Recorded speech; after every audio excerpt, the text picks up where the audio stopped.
welcome to Valley Homes on TV. I'm Debbie Giordano, and you're watching Todd Flesner and I on Channel 26, where you can see us on Monday, Wednesday, and Friday at 6:30 p.m. and Saturday and Sunday at 9 a.m. Welcome, Todd. Welcome, Debbie. It's good to see you, as always. You too, yeah. Great. Yeah. Great fall weather out there, isn't it? It's fantastic, and as we're taping this, we're in the middle of baseball season, playoffs, so it's exciting here in the Bay Area. Go Giants. Yeah, absolutely. Absolutely. Terrific. Well, you are a baseball fan, that's for sure. It's my favorite sport. So. Well, and you coach your son's game. Yeah, my son Thomas and I, we on the baseball field together, and so, enjoy that. I really love the game. Great. So we're not here to talk about baseball today, though. We do have a guest, and I'd like to introduce folks to my guest, Bamboo Ilana. Nice. And welcome. Thank you. Bamboo's got has an interesting background and a real specialty that helps a lot of folks that are concerned about their health, and particularly about pain and pain management. I know a lot of people, deal with that and wonder what sort of solutions might be out there for them. So I thought it would be good to introduce folks to Bamboo and talk a little bit about that. Well, great. Well, welcome. Thank you. And I'll just get to start right off. So tell us about yourself, where you grew up and where you're educated, and maybe how you ended up here in the Bay Area. Sure. Well, I was born in the Bronx a long time ago, and I grew up in New Jersey with my 5 brothers and my parents, and then I escaped to Woodstock eventually. But on my way there, I did escape to Woodstock, and, but it wasn't because. Well, anyway, I escaped to Woodstock. But before I escaped, I started college, and at Rutgers University, and I was going to be a PE teacher, and I decided that what I wanted to do from high school was help kids really enjoy their bodies, because I saw kids that were really suffering with really awkward and frustrated and really unhappy about moving and being athletic and stuff like that, because I was a tomboy and I did everything, and so I wanted to help them, and so I was going to be a PE teacher, but that didn't come to pass because I escaped Woodstock. And so I went to school in New Paltz, and they didn't have a PE program, so that went off the deep end. But there was a class that I took there in kinesiology, and that's the study of movement and how the body moves and stuff like that. And it was a really important class, because ever since then I would watch people walk, I would watch them move, and I would be able to see what was going on in their body and be able to track that. And that has come to pass after all of these years. Wow. To what I'm doing now. And so, it's really kind of cool. So again, how did you end up here in the Bay Area? When I was in New York, I was living in this tiny cabin in Woodstock, and I came to California for 9 months, 32 years ago, and I never went back. Uh-huh. I ended up with a long-term relationship, and that was that, and California kind of grew on me. It's been very good for me. Good.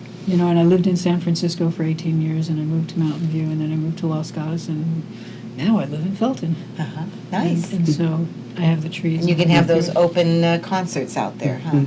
Felton, I'm just kidding. I don't know. We can scratch that if you want off the tape. No, it's it's okay. I'm talking about your favorite bands or anything like that. That's Todd, go ahead. I'm going to punt to you. So you were inspired then through some of those experiences that you had, and so maybe talk us a little bit about what your practice is. My practice is called myofascial acupuncture, and basically it's a combination of 3 modalities. When I lived in San Francisco, I worked at San Francisco General. And I started as a volunteer, and I became an aide, and then I became a physical therapy assistant and got my license there. And what I saw were that people weren't getting better with the conventional kind of treatments. And I said, what can I do? How can we get to the root of the problem? And so I was really honing in and looking for solutions for people to really help them get better. And one day, the occupational therapist in the rehab department showed me this wonderful technique. It was called myofascial release. And she had a hand patient who had just had surgery, and his hand was really stiff. And this gentle treatment just opened it up and gave him so much movement without pain, without any kind of whatever. And I said, oh my God, that's it. And so that was like a light bulb that went off and really gave me the impetus to move forward with that. And after that, I took as many classes as I could and started practicing it, in spite of the PT saying, blah, blah, blah, that's no good, that's no good. And now they're also really taking on myofascial release as something that's worthwhile. So that's a different type of acupuncture than It's not acupuncture. Okay. It's not acupuncture. So then how does that differ again? Okay, so what happened, well, the thing that's different about acupuncture and myofascial release is that you stick needles in somebody, and the principle and the foundation of acupuncture is Chinese medicine, and that's the meridian system. And what the myofascial release is, it's working.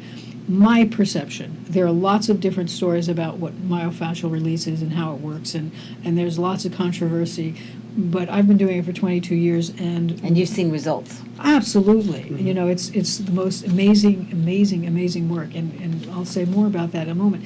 But the fascial tissue is the connective tissue in the body. It's like when you're cutting up a chicken and you pull the skin off and you see that white filmy stuff, that's the fascial tissue.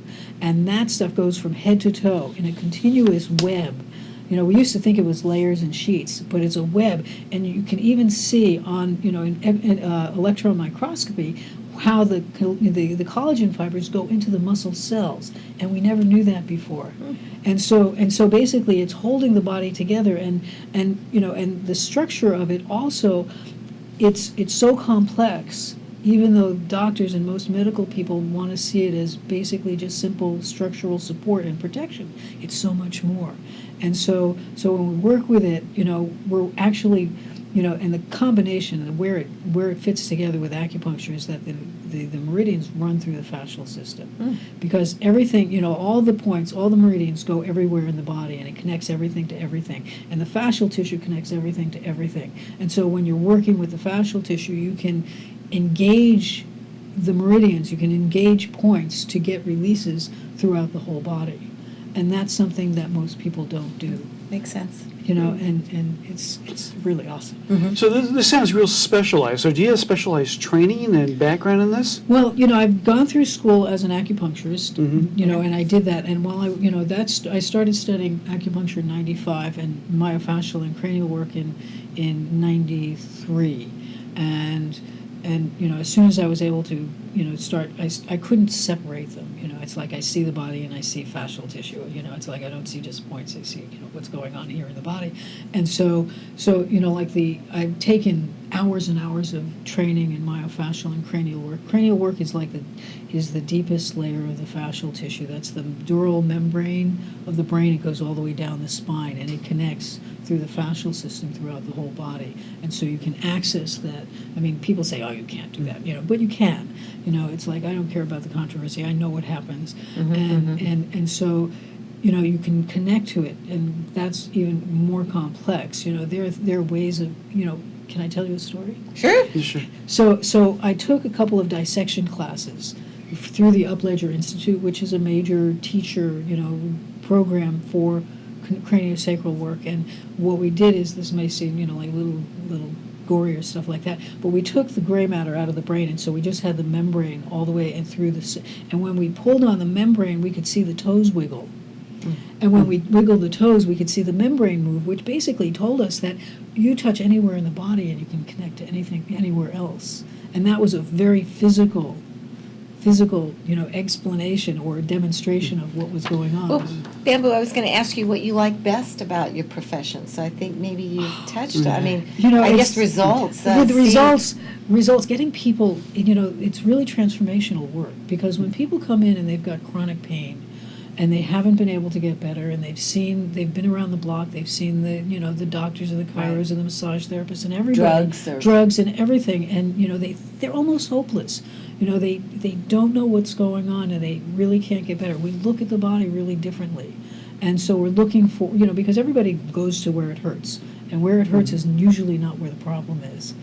And, Interesting. And even if you've had like a sprained ankle.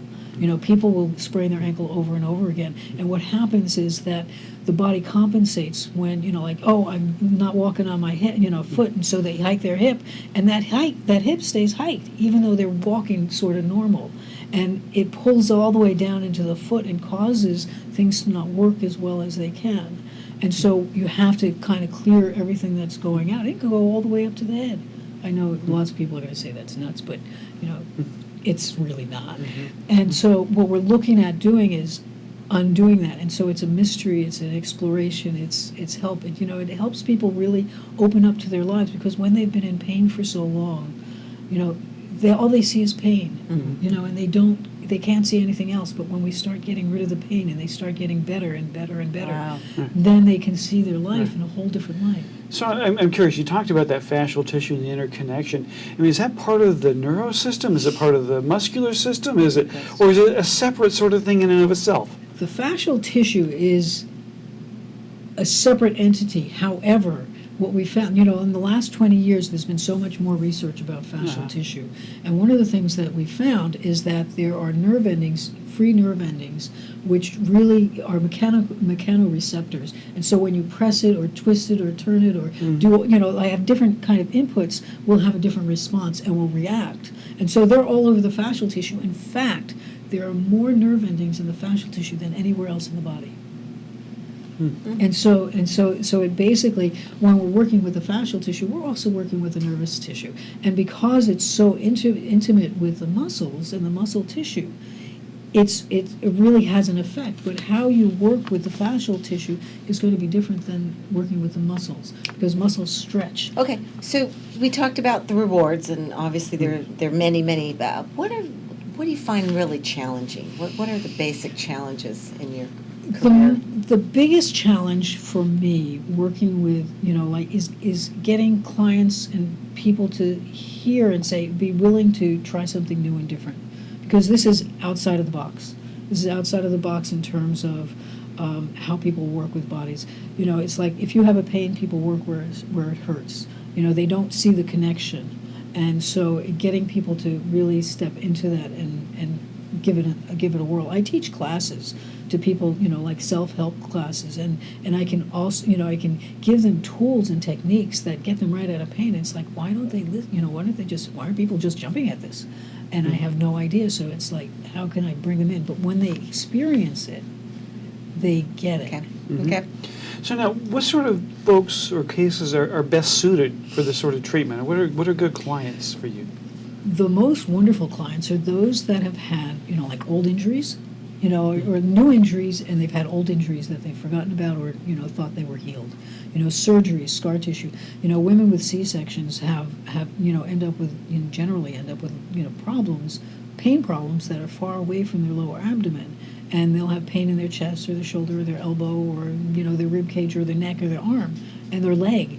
I mean, I've had lots of runners come in and, have you had a C-section? Yes. And as soon as we release the scar tissue, boom, they can run faster. And so the scar tissue is it's not just the surface scar tissue, but it's the internal scar tissue.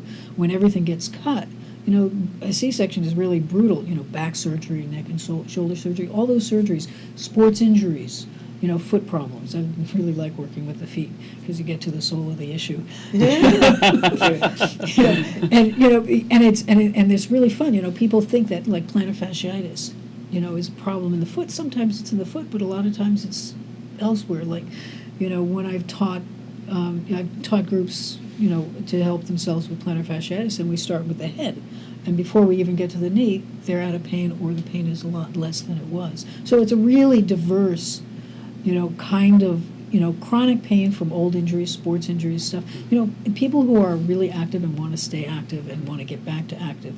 Whether they're, hikers or runners or, elite athletes, and, it really doesn't matter. But they really have a desire to get moving again and love their body. I'm curious, are there other professions that you work tandem with or refer, or like other chiropractic, massage, anything else that works in concert with what you're doing? There are a lot of there are a lot of professions that can work with that, but it's like, again, it's connecting with them, the right professionals, because there's some chiropractors that I love what you do, and it's like, and they aren't doing ART, which is another body work technique, sort of like myofascial release, but it's different. They're not doing as much body work. They don't want to. They're strictly wanting to do chiropractic stuff. Those would, are really good ones. Personal trainers, yoga instructors, Pilates instructors, because usually they have clients that can't do something. They've injured themselves doing something, and they can't work a part of the body. And what we would do is get to that and get that open. It's like dancers. I had a tango dancer who couldn't do this step, and she could only dance for like an hour a day, or and only a couple days a week. And what we ended up being able to do is getting her to be able to do that move and be able to dance 5 hours a day. Nice. And so it's really. It's really looking at the pain problem in a very different way. And so, I would love to be able to work with orthopedic doctors and, dentists too, because they have problems, jaw problems and stuff like that. And that's usually not just in the jaw. And so it's looking at the whole body and saying what's going on in the whole body. And that's what's different from me, than, with other practitioners. Because I'm looking, it's like, let's look at the whole body. Right. So in your practice, and you've touched on a lot of different ways that you help folks, but if someone's in chronic pain, what are some good questions that they ought to be asking themselves to maybe, lead them on a path of discovery about how to deal with that? Well, if they've seen a lot of different practitioners and they've all treated the same thing, you want to ask, is that really the problem? Who's going to help me? Treatment without getting results, you mean? Right. They're not getting the results they want, or they keep getting worse, or they, they get better for a little bit and then they get worse again. So it doesn't heal. It doesn't take them where they really want to be going. And, and it's like, and everybody's treating the same thing. And so, it's like, who's going to help me really get to the root of the issue? And, we talk about this. I have this pain in my shoulder, and it's really coming from my knee. It's like, how could that be? Because people aren't going to ask that question.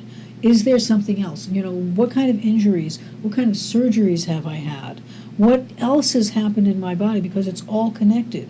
The whole body is connected. And if we don't look at the body as connected whole, Right. we can't get to the root of the problem. Right. So what would be your goals and aspirations in terms of your work and career? Oh, in terms of my work, I want to write a book. I would like to do Nice. a presentation at the, at one of the next couple of fascial conferences. I think I missed the next one, and that's an international conference, and I would love to do some research. So there's a network of your professionals.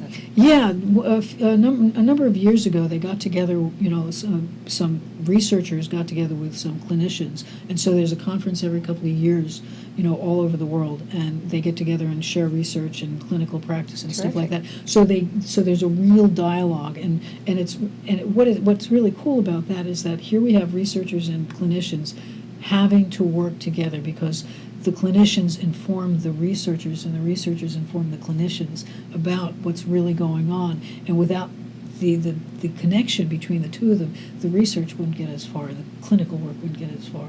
And so it's a real good marriage. And a lot of science and a lot of research in lots of different fields don't do that. I want to write a book, and I want to teach more classes, because get it out to the world. Terrific. So if someone wants to find out more, how can they get in contact with you? Well, they can call me on the phone, 408-655-5767. That's a great way. You can also email me at bamboo.ilana, ILANA, 53@gmail.com. And we'll put that on And the. my website is bambooilana.com. Terrific. So Yeah, that's great. Well, thank you for spending a few minutes with us. Oh, and thank you for having talking me. about I this very appreciate it. fascinating practice. It's Yeah. amazing. Yeah, thanks you. for coming on. I appreciate your time and, Thank you and so sharing much. with folks. Thank you so much. I appreciate it.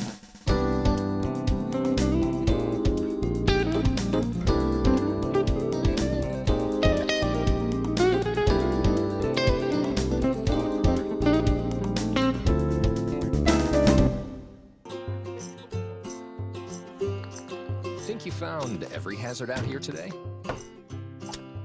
Think again. The spot you missed could be a killer.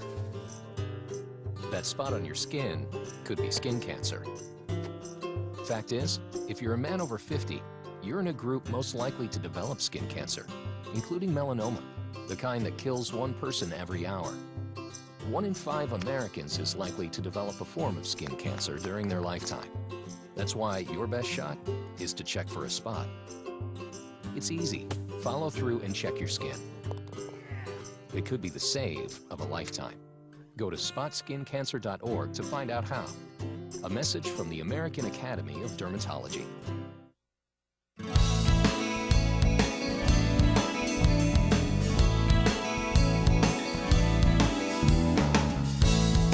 Welcome back, everyone. You're watching Valley Homes on TV. I'm Debbie in the Heart Giordano, along with Todd Flesner. So Yeah, we have our wrap-up. we do. This is for the month of October, and got some information for buyers and sellers. We'll talk about potential sellers first. With the impending drought, one of the questions that homeowners have is, should I put in artificial grass versus having real grass? And I got this article out of the San Jose Mercury, which I thought is kind of cool. Back in 2007, we had 10 or 11 different grasses. Today, we have 24 different products of artificial grass. Okay. And here's a good comparison on whether you want to do artificial turf or natural grass. Natural grass costs about $1.50 to $2 square foot installed. Artificial grass is $8 to $14 a foot installed. So it's quite pricey, but then you look at the potential advantages. Natural grass provides familiarity, like a smell of cut grass, where artificial grass eliminates the need for pesticides, stays green all year round, low maintenance, and depending on the area, can improve your home value, actually.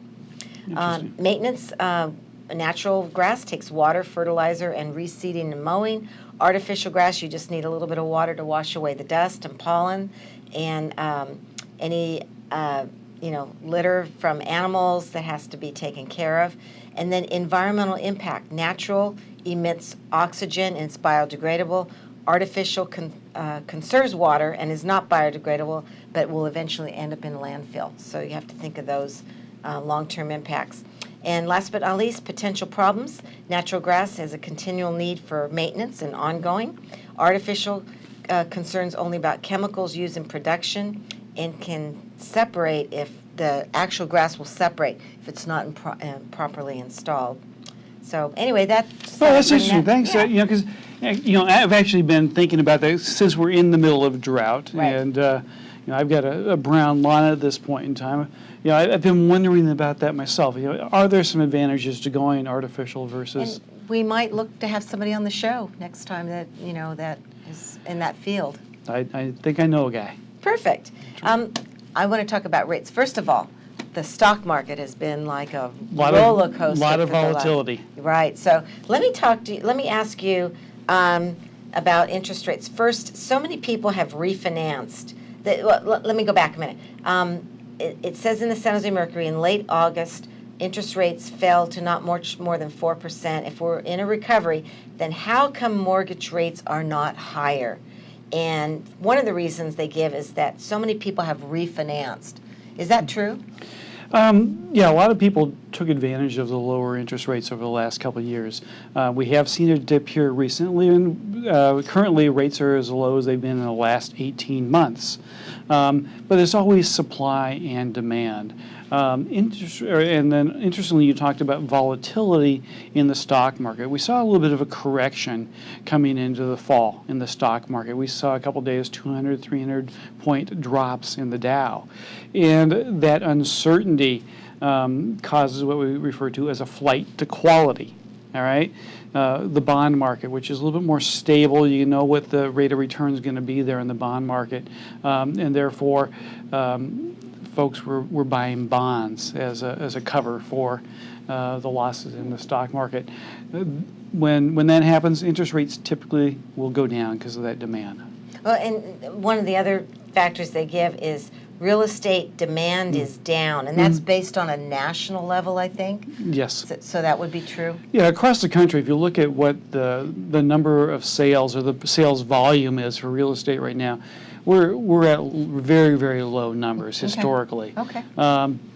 And if lenders want to be able to lend money, they have to keep the rates low, because at a little bit higher rate, folks just are not going to pay that rate. All right, and a third reason is that cash sales continue to be a part of the marketplace. How does that Correct. affect interest rates? Well, here in this area, cash sales are a piece of that market. again, it's that competition for where does money go, and if lenders want to be able to make money by lending, they have to keep rates low. One of the things that is happening is some people are going in and purchasing with cash, and then coming and getting a refinance or financing that purchase after close. And in fact, you can do a refinance within or finance a property within 60 days of closing and still take advantage of the same rules and tax deductions that you would get with a purchase money loan. Okay. Okay. All right, so some people are doing that. One fourth condition, loan demand is down at the same time the marketplace is flooded with money. And they're talking about the chief economist that talks about that. Right, and then there are also international pieces with that as well. We've seen in Europe that there's been concerns about the European economy, and some of the countries there, Spain in particular, has been one that's had some concern about what's happening with their debt and their ability to service that debt. And so, money looks for certainty as well. And so, the U.S. backed securities. Issuances of bonds, again, can be at a little bit lower rate to attract that the same investment dollar. That's fascinating. You really have some great knowledge. Well, let me touch on the last one they put in there. Number 5, given the worldwide political climate, it's hard to imagine that more cash will not pour into the United States because our economy is seen as simply more secure than any number of overseas alternatives. Do you agree with that? That's correct. Well, that's a little bit about what we just talked about there, about the Eurozone. Folks are talking about China, about being an emerging market, but, there are still concerns about that, political issues there, geopolitical concerns in places like Russia and the Middle East as well. That all affects us. Right. There were issues in Greece where Greece was looking at confiscating savings that people had in their bank accounts. And so that sort of uncertainty, again, drives investors toward the United States where there's that sense of security for their investments. Wow. All that plays into interest rates, doesn't it? It certainly does. Isn't that amazing? We are interconnected in that way. Great. And, and so talking about interest rates, like I said, rates are at about 18-month lows, and we are right around 4%, give or take, on a daily basis for a 30-year fixed-rate loan with no points. And so for folks who perhaps were in a situation where they couldn't refinance before because maybe they didn't have some equity, the current increases in property values, they may be able to now refinance. It might be a good time to re-examine that. Okay, great. Let's look at what property values are doing. Real quick, let's look at September values.